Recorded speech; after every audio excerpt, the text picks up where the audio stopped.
Assalamualaikum warahmatullahi wabarakatuh. Di video kali ini saya akan menjelaskan tentang materi Meritocracy Human Capital UKM. Kemudian saya akan memperkenalkan diri terlebih dahulu. Perkenalkan, nama saya Hasnidar, kelas HR17A, mata kuliah Seminar Manajemen Sumber Daya Manusia. Dosen Dr. Edi Jusriadi, SEMM, Fakultas Ekonomi dan Bisnis Unismu Makassar. Materi pertama yang akan saya bahas yaitu apa itu meritokrasi atau meritokrasi.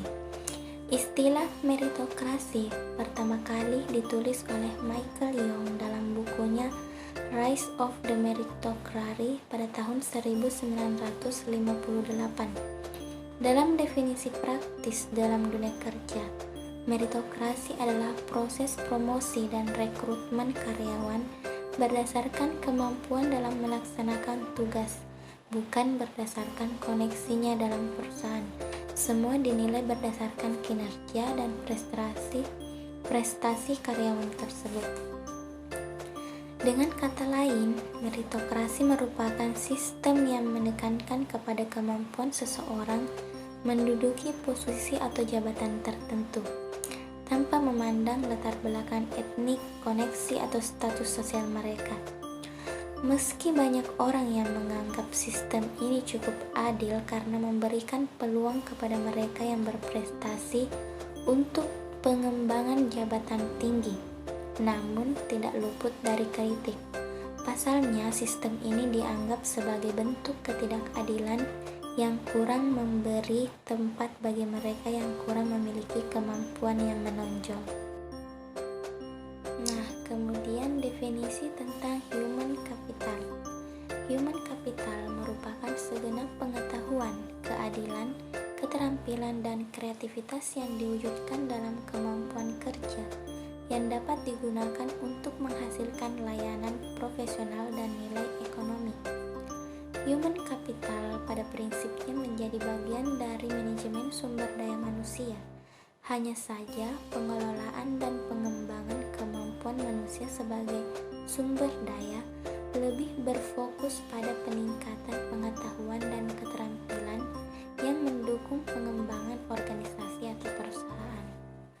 Nah, di dalam human capital ini perlu adanya keunggulan kompetitif untuk mencapai sebuah tujuan perusahaan, di mana keunggulan kompetitif atau competitive advantage dapat definisikan sebagai bagaimana suatu perusahaan atau organisasi menciptakan nilai penggunanya yang baik lebih besar dari biaya untuk menciptakannya dan superior dari kompetitor.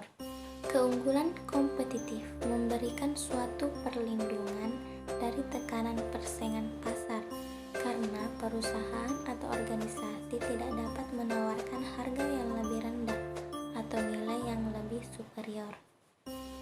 Kemudian saya akan menjelaskan tentang tangible and intangible resource. Tangible dan intangible resource ini merupakan sumber daya terwujud dan tidak terwujud. Sumber daya ini sangat berfungsi dalam pencapaian keunggulan kompetitif bagi suatu perusahaan. Baik, saya akan menjelaskan apa itu tangible resource. Tangible resource merupakan sumber daya terwujud dalam artian memiliki bentuk fisik yang bisa digunakan atau dimanfaatkan. Contohnya seperti tempat usaha, bisa berupa tanah atau gedung. Kemudian alat yang digunakan untuk proses produksi seperti mesin. Kemudian alat yang digunakan untuk distribusi seperti mobil, truk, dan lain-lain.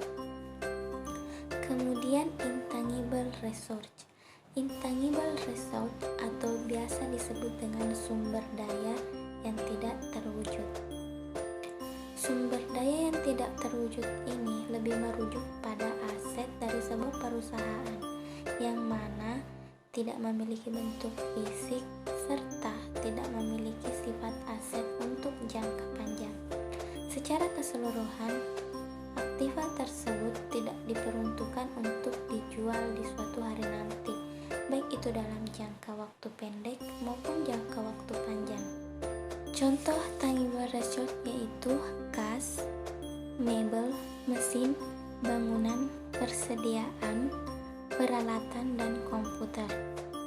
Kemudian contoh dari intangible resource seperti hak paten, logo, hak cipta, nilai merek, perangkat lunak, data pelanggan, merek dagang, dan nama baik perusahaan.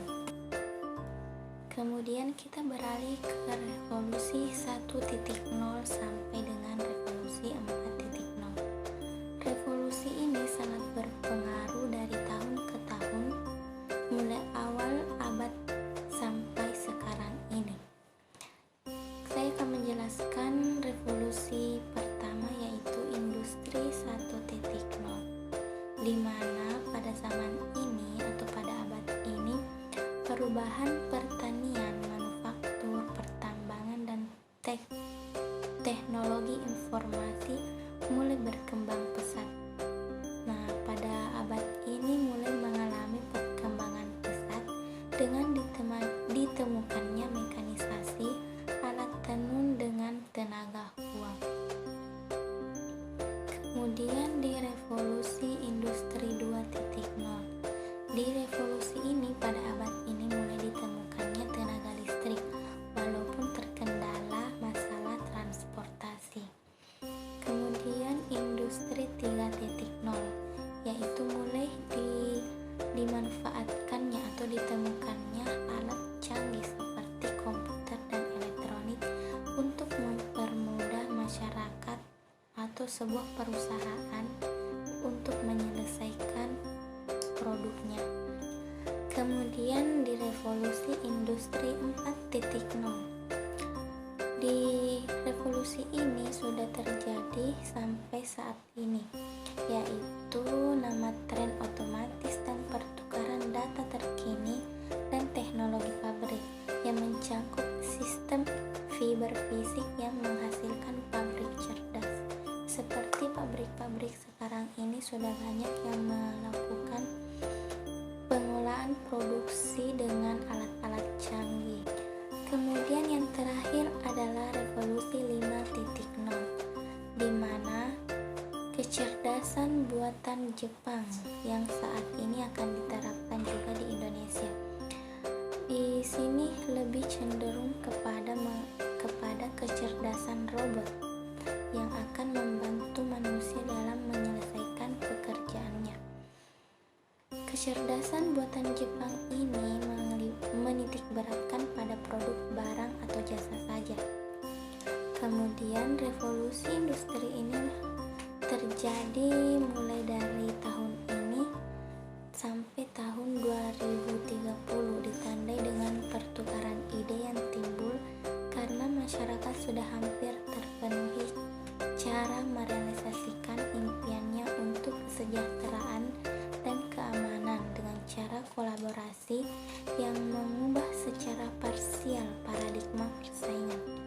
Argumentasi tentang era pertukaran ide adalah berdasarkan pencermatan adanya parameter baru dalam hubungan manusia antar manusia, yaitu menguatkan kembali ke pola agregasi keluarga.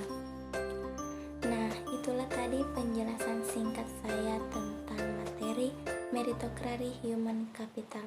Semoga bisa bermanfaat bagi teman-teman sekalian yang menonton. Lebih dan kurangnya mohon